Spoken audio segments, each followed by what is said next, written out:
Kryetari i Partisë Demokratike Sali Berisha ka hedhur akuza të forta ndaj qeverisë duke cilësuar krijimin e Albania Digital Solution si një skem për përfitime financiare përmes tenderave publik. Në një konferencë për mediat, Berisha e krahasoi këtë strukturë me Agjencinë Kombëtare të Shoqërisë Informacionit Akshi, duke pretenduar se mungon transparenca mbi mënyrën e krijimit dhe funksionimit të saj.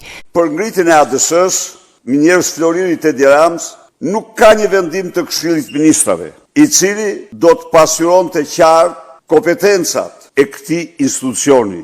VKM-ja nuk përcakton objektin e veprimtarisë, nuk krijon vetë shoqërinë, nuk miraton statutin, nuk përcakton kompetencat, nuk shpjegon marrëdhënien me Akshin, asgjë, nuk përcakton modelin e kontrollit, kush do e kontrollojë, nuk sqaron regjimin e prokurimeve dhe çka është më e rëndësishme, nuk shpjegon pse nevojitet kompania.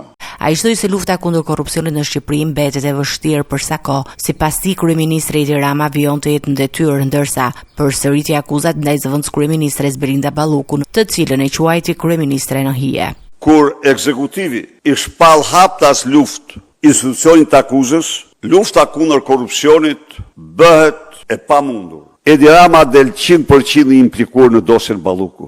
Qëndrimi i tij ndaj asaj kërkese, rreshtimi i tij i detyruar nga Lubi Balluku, edhe sot është Lubia që e kontrollon atë.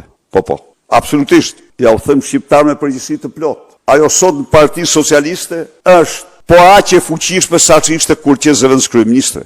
Ajo sot në qeveri është po aq, ajo faktikisht është kryeministri në hije sot. Është kryeministri në hije, e cila lëviz të gjitha fiet. Berisha komentoi edhe vendimet të institucioneve të drejtësisë përfshirë gjykatën kushtetuese dhe SPAK, duke u shprehur mosbesim dhe duke i cilësuar si të ndikuara politikisht. Zbatoi porosinë e Edi Rams të bllokosh hetimin e një skandali të përmasave më të mëdha ndërkombëtare, de facto rekrutimin me korrupsion të njeriut më të rëndësishëm të kundër inteligjencës FBI-t dhe përdorimin e tij kundër opozitës, kryen ose merr një vendim më të papërgjegjshëm që mund të marrësh.